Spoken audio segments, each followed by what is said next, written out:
Il s'agit de l'accident d'avion isolé ayant fait le plus grand nombre de victimes de toute l'histoire de l'aviation humaine. Et en même temps, de la deuxième catastrophe aérienne la plus grave au monde. L'accident a coûté la vie à 520 personnes et seuls 4 ont survécu. L'appareil impliqué étant le célèbre Boeing 747.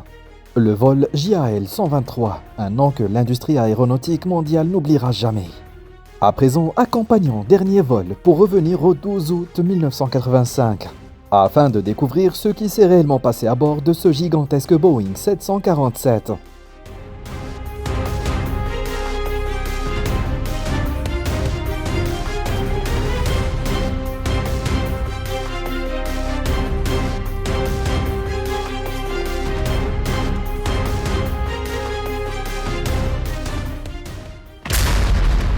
Comment un détail apparemment insignifiant, survenu 7 ans auparavant, a-t-il pu provoquer une catastrophe aussi effroyable? L'aéroport international de Tokyo est situé dans la zone de Haneda, ce qui lui vaut le nom d'aéroport de Haneda. C'est le principal aéroport civil de la capitale japonaise. Bien qu'il soit qualifié d'international, au moment des faits, il servait essentiellement aux liaisons intérieures, avec seulement quelques lignes internationales de longue distance. Le 12 août 1985 tombait un lundi. Le Japon s'apprêtait à célébrer l'une des 3 plus grandes fêtes de l'année, l'Obon, fête des ancêtres. Même durant le week-end, les entreprises du pays accordent souvent une semaine de congé. Ainsi, de nombreux Japonais travaillant loin de leur foyer profitaient de ces vacances pour retourner dans leur famille, honorer leurs ancêtres ou partir en voyage. De ce fait, le trafic passager à l'aéroport de Haneda atteignait chaque année des sommets à cette période. À 81 km de là, la ville de Tsukuba accueillait également l'exposition universelle. Haneda étant l'aéroport le plus proche de cette ville, son activité était particulièrement intense à ce moment-là. À 18h, en pleine heure de pointe, un Boeing 747 presque plein avait terminé son embarquement et attendait l'autorisation de décollage sur la piste. À bord se trouvaient 524 personnes au total, dont 15 membres d'équipage, 488 passagers japonais et 21 passagers étrangers. Le plan de vol prévoyait un départ de l'aéroport international de Haneda à 18h, une arrivée prévue à l'aéroport international d'Osaka à 18h56, puis un nouvel embarquement de passagers à Osaka avant le vol retour vers Haneda. L'appareil portait l'immatriculation JA8119 de la compagnie Japan Airlines. C'était un Boeing 747 SR-46. À l'époque, l'avion commercial offrant la plus grande capacité de passagers et les plus grandes dimensions au monde. Comme l'aller-retour entre Haneda et Osaka ne durait qu'environ 2 heures, et qu'il s'agissait du dernier vol de la journée d'Osaka vers Haneda. Pour gagner du temps, on n'avait embarqué qu'une quantité de carburant suffisante pour 3 heures et 15 minutes de vol. Le commandant de bord de ce vol était Takahama Masami, 49 ans. Instructeur au département des opérations avec 12 423 heures et 41 minutes de vol à son actif, dont 4 842 vols et 22 minutes sur Boeing 747. Ancien membre de la force maritime d'autodéfense et de l'aviation intérieure japonaise, il possédait une vaste expérience aéronautique. Le copilote était Sasaki Yutaka, 39 ans avec un total de 3 963 heures et 34 minutes de vol, dont 2665 heures et 30 minutes sur Boeing 747. L'ingénieur de vol était Fukuda Hiroshi, 46 ans avec 9831 heures et 3 minutes de vol, dont 3846 heures et 31 minutes sur Boeing 747, un ingénieur considéré comme hautement expérimenté. Ce jour-là, les sièges dans le poste de pilotage étaient inhabituels. Normalement, le commandant de bord s'assoit à gauche par rapport à la direction du vol et le copilote à droite. Mais ce jour-là, le copilote suivait une formation pour être promu commandant de bord et occuper la place du commandant, assumant la responsabilité du pilotage et de l'encadrement de l'équipage. Le commandant de bord, lui, s'était installé à droite en soutien et chargé des communications radio. À 18h04, le vol JAL 123 reçut l'autorisation de rouler depuis l'aire de stationnement jusqu'à la piste. À 18h12, 8 minutes plus tard, l'avion décolla tel un albatros s'élança vers le ciel bleu. Il atteignit 5000 mètres d'altitude. De là-haut, on pouvait voir rivières et montagnes se déployer, tandis que les nuages effleuraient les hublots. À 18h24 35 secondes, le vol JAL 123 volait depuis 12 minutes, ayant atteint son altitude de croisière de 7315 mètres, au-dessus de la baie de Sagami, au sud de la péninsule d'Izu. Soudain, l'arrière du fuselage explosa. Un morceau du plafond de la cabine se détacha en vibrant et chuta. Dans le cockpit, le commandant Takahama s'écria, affolé. La porte de train d'atterrissage, vérifiez la porte du train. La détonation résonna dans tout l'appareil, sidérant les passagers. Simultanément, toutes les masques à oxygène de la cabine tombèrent. Le système de diffusion interne annonça: nous procédons actuellement à un atterrissage d'urgence. Veuillez mettre vos masques à oxygène et attacher vos ceintures de sécurité. Merci d'éteindre vos cigarettes. Nous procédons à un atterrissage d'urgence. L'explosion avait provoqué une dépressurisation. L'oxygène de la cabine s'échappait peu à peu. Pris de panique, les passagers suivirent les instructions des annonces et des hôtesses, enfilant leurs masques et attachant leurs ceintures. Après l'explosion, les capteurs de l'avion détectèrent des dommages. L'alarme principale du cockpit retentit. Le commandant Takahama désactiva immédiatement le pilote automatique et ordonna à l'équipage de vérifier le train d'atterrissage et les moteurs. Dans le cockpit, la panique commençait à s'installer tandis que l'équipage tentait d'évaluer la situation. Et les moteurs? Tous les moteurs fonctionnent normalement. Mais juste après, le commandant constata avec horreur: l'avion chute! Virez à droite! Virez à droite! L'ingénieur de vol Fukuda, d'une voix tremblante, rapporta: la pression hydraulique, elle baisse. Son système hydraulique, les gouvernes et les ailes devenaient inutilisables. Le commandant n'avait plus aucun moyen de contrôler la trajectoire de l'appareil. À ce moment-là, les membres de l'équipage dans le cockpit ne savaient toujours pas quelle était la cause de la défaillance.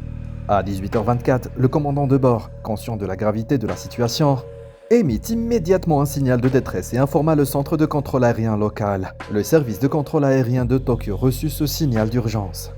À 18h25, le commandant Takahama, d'une voix tendue, contacta le contrôle aérien de Tokyo. Tokyo Japon Air 123 en situation d'urgence. Demande retour à Haneda.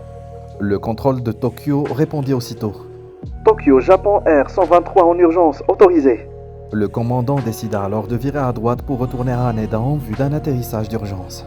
Alerté, l'aéroport de Haneda se mit immédiatement en action pour préparer l'accueil de l'appareil en détresse.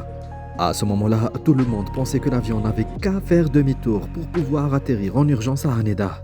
Après tout, seulement 13 minutes s'étaient écoulées depuis le décollage. Mais ce que nul n'avait prévu, c'est qu'avec une telle vitesse sur une si courte distance, l'appareil n'arriverait jamais à destination. À 18h27, moins de 3 minutes après l'incident, l'ingénieur de vol confirma que l'ensemble des circuits hydrauliques étaient totalement hors service. Cela signifiait que l'avion était désormais incontrôlable. L'appareil commença alors à alterner montée brutale, descente soudaine et oscillation latérale. Ces mouvements erratiques se poursuivraient jusqu'au crash. Rien qu'à l'imaginer, le cœur se serre. À 18h28, le contrôle aérien de Tokyo donna l'instruction au vol JAL 123 de se diriger vers l'est, mais le commandant répondit qu'il n'avait plus la maîtrise de l'appareil. Les contrôleurs de Tokyo constatèrent également sur le radar une trajectoire anormale. À 18h31, le commandant tentait toujours de donner des instructions pour stabiliser l'avion et amorcer une descente maîtrisée. En effet, si l'altitude se maintenait, l'oxygène des masques des passagers allait rapidement s'épuiser. Mais l'appareil demeurait très instable. Le contrôle aérien de Tokyo proposa alors une alternative. JL 123, vous êtes à 115 km de Nagoya. Pouvez-vous tenter un atterrissage? Impossible, nous demandons retour à Haneda. JL 123, pouvez-vous descendre? Oui, c'est possible. En réalité, l'avion avait déjà totalement échappé à tout contrôle. Peut-être le choix de Haneda s'expliquait-il par la longueur de ses pistes, adaptées à l'atterrissage d'urgence d'un Boeing 747, ainsi que par de meilleures conditions de sécurité. Afin d'alléger la charge du commandant et d'accélérer les échanges, le contrôle aérien de Tokyo l'autorisa à utiliser le japonais pour ses communications. En temps normal, l'Organisation de l'aviation civile internationale impose l'usage de l'anglais pour toutes les communications entre sol et air. À 18h35 33 secondes, alors que l'équipage signalait une avarie de la porte R5, on constata que les masques à oxygène des passagers de cette zone étaient complètement hors d'usage. Les hôtesses commencèrent à distribuer des bouteilles d'oxygène portatives. L'ingénieur de vol suggéra alors au commandant d'amorcer une descente d'urgence. Mais ce dernier ne répondit pas immédiatement. Certains supposèrent plus tard que les membres de l'équipage, dans le cockpit, pouvaient déjà souffrir d'hypoxie. À 18h40, afin d'améliorer la communication avec le vol JAL 123, le contrôle aérien de Tokyo prépara une fréquence radio dédiée et demanda au commandant de la rejoindre. Mais il n'y eut aucune réponse. L'équipage, luttant toujours contre un appareil incontrôlable, parvint finalement à lui faire effectuer un virage à droite, stabilisant un peu sa trajectoire vers Haneda. L'altitude commença également à diminuer. Aux yeux de l'équipage, tout semblait alors s'orienter vers une amélioration. Mais bientôt, des vents violents au-dessus de la région d'Oshima contraignirent l'avion à virer à gauche, l'amenant en direction des montagnes de la préfecture de Gunma. C'est à ce moment qu'un habitant prit la dernière photo connue du vol JAL 123 avant sa chute. Cette image servira plus tard d'indice important pour l'enquête. À 18h41, tous les autres appareils, hormis le vol JAL 123, furent priés de changer de fréquence afin d'éviter toute interférence avec ces communications. À 18h45 36 secondes, le vol JAL 123 approcha de la base de Yokota, exploitée par l'armée américaine au Japon. Pour l'assister dans un éventuel atterrissage, les contrôleurs de la base, parlant japonais, demandèrent au vol JAL 123 de passer sur une fréquence préparée par l'US Air Force. Après un temps d'attente, le commandant répondit que l'appareil était désormais incontrôlable. Malgré tout, il demeurait déterminé à rejoindre Haneda pour tenter un atterrissage d'urgence. À 18h49, Japan Airlines tenta de contacter le vol JAL 123 via son réseau radio interne, mais sans succès. Chaque minute qui passait faisait battre le cœur de tous ceux restés au sol. 3 minutes plus tard, enfin une réponse parvint du vol JAL 123, mais l'angoisse ne tomba pas. À 18h53, l'équipage confirma que l'appareil restait incontrôlable. La base américaine de Yokota commença alors à se préparer à accueillir un atterrissage d'urgence. À 18h54 25 secondes, le vol JAL 123 demanda sa position actuelle. On l'informa qu'il se trouvait à 88 km au nord-ouest de Haneda et à 40 km à l'ouest de Kumagaya. À 18h55, la tour de contrôle, en japonais, confirma au vol JAL 123 que l'aéroport de Haneda comme la base de Yokota était prêt à recevoir un atterrissage d'urgence. Épuisé, le commandant répondit « Japan Air 123 demande notre position. Le radar indique que vous êtes à 88 km au nord-ouest de Haneda. Nous sommes prêts à vous recevoir à tout moment. L'aéroport de Yokota est également prêt. » D'une voix rauque, l'ingénieur de vol Fukuda répondit alors les tout derniers mots. Reçu.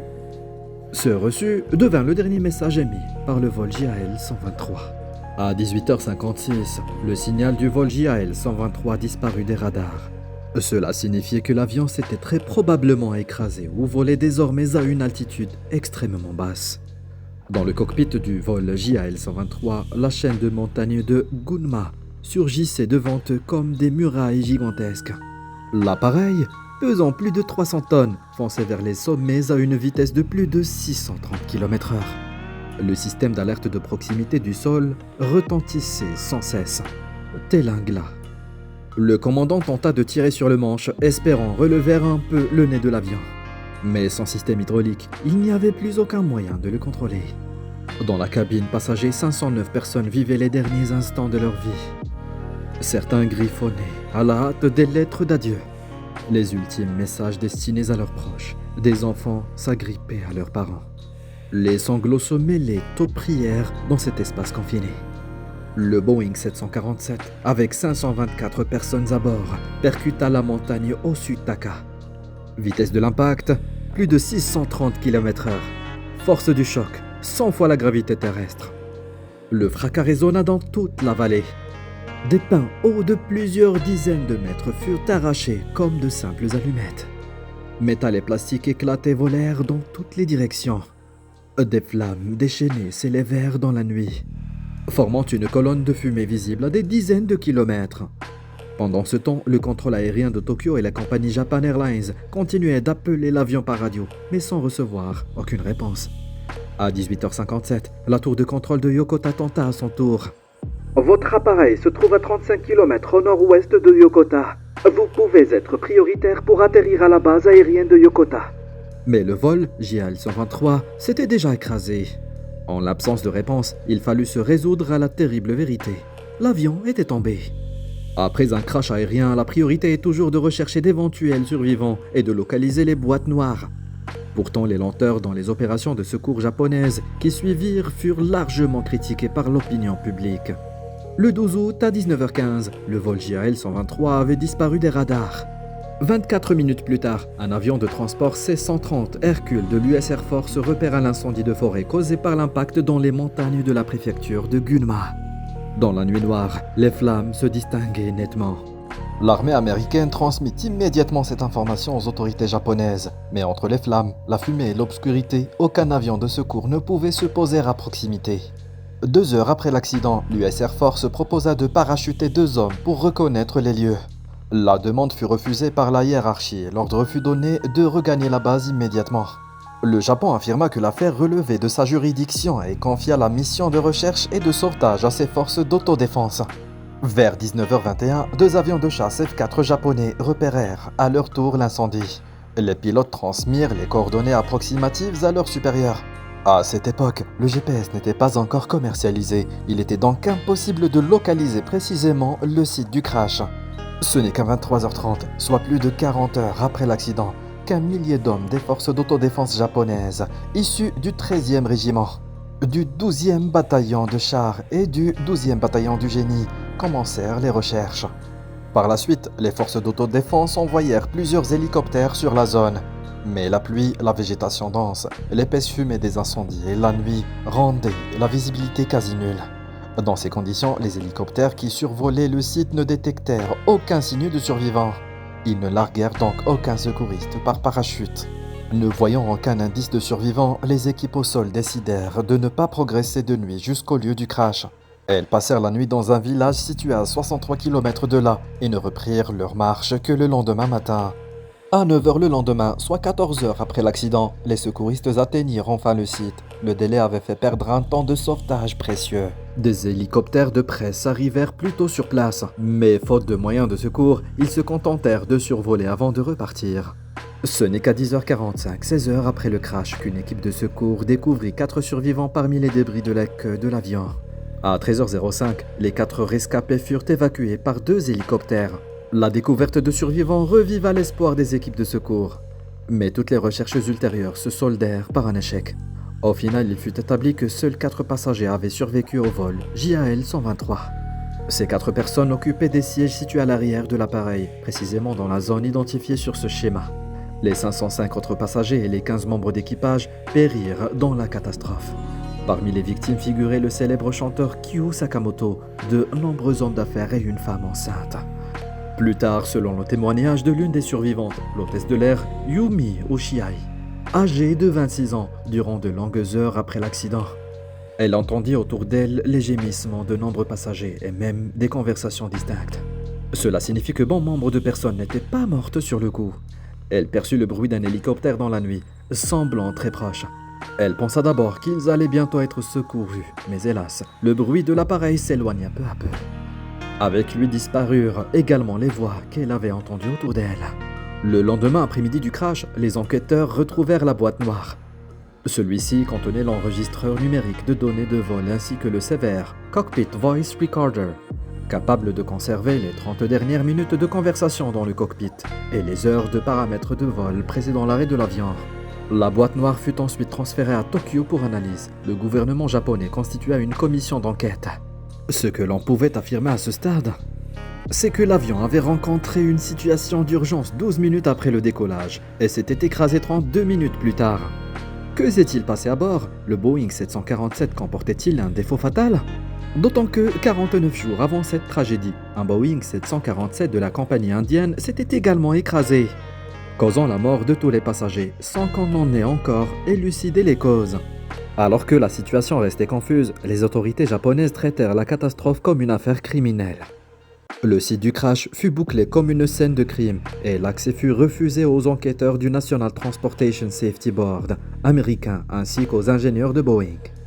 Après de longues négociations, ce n'est que 5 jours plus tard que les enquêteurs américains furent autorisés à pénétrer sur le site, sous étroite surveillance. Par la suite, les commissions d'enquête japonaises et américaines mirent au jour les indices suivants. Selon le rapport de l'ingénieur de vol, la porte du compartiment R5 avait été signalée défectueuse. Les premiers enquêteurs pensèrent donc que cette porte avait pu se détacher en vol, heurter l'empennage et endommager les systèmes hydrauliques, rendant l'appareil incontrôlable. Mais la survivante Yumi Oshiai déclara « J'ai entendu un boom, puis soudain la dépressurisation, une douleur dans les oreilles. La porte ne s'est pas détachée, mais le plafond derrière moi s'est effondré. » Ce témoignage fut rapidement confirmé. Les enquêteurs retrouvèrent effectivement la porte R5 intacte sur le site. Ils supposèrent alors que l'explosion avait pu provoquer un court-circuit, entraînant un signal erroné dans le cockpit. De plus, 16 minutes avant le crash, un témoin avait pris par hasard la dernière photo connue du vol JAL 123. On y distinguait clairement que la dérive verticale de l'avion avait quasiment disparu. Après l'explosion au-dessus de la baie de Sagami, près de la zone où l'appareil avait signalé ses premières anomalies, des débris de la dérive furent retrouvés. Sur le panneau extérieur droit, les enquêteurs relevèrent des dépôts noirs, identifiés comme de l'huile hydraulique. Après le décollage, plus l'avion prend de l'altitude, plus l'air de la cabine tend à se raréfier. Pour que les passagers respirent normalement, la cabine est pressurisée. La cloison de pression située à l'arrière empêche l'air sous pression de s'échapper par la queue. Les enquêteurs en conclurent que la cloison de pression arrière avait pu céder, entraînant l'explosion du plafond de la cabine arrière. L'air sous pression se serait engouffré dans l'empennage, détruisant la dérive verticale. Comme la majorité des circuits hydrauliques passent par la queue, leur destruction aurait entraîné la perte de contrôle totale de l'appareil. Mais cette hypothèse nécessitait encore des preuves tangibles. Partant de ce doute, les enquêteurs concentrèrent leur attention sur la cloison arrière. Ils découvrirent en consultant les dossiers de maintenance un élément troublant.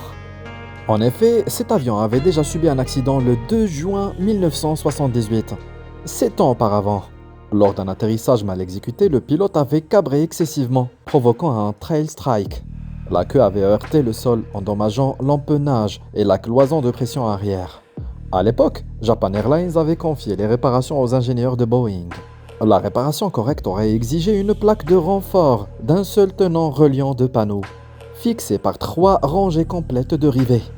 Or, les plans archivés révèlent que les réparateurs n'avaient pas respecté cette procédure. Ils avaient utilisé 2 plaques séparées, l'une fixée par une seule rangée de rivets, l'autre par 2 rangées. Cette méthode avait considérablement réduit la solidité de la jonction. En théorie, cette réparation de fortune n'était conçue que pour résister à environ 10 000 cycles de vol.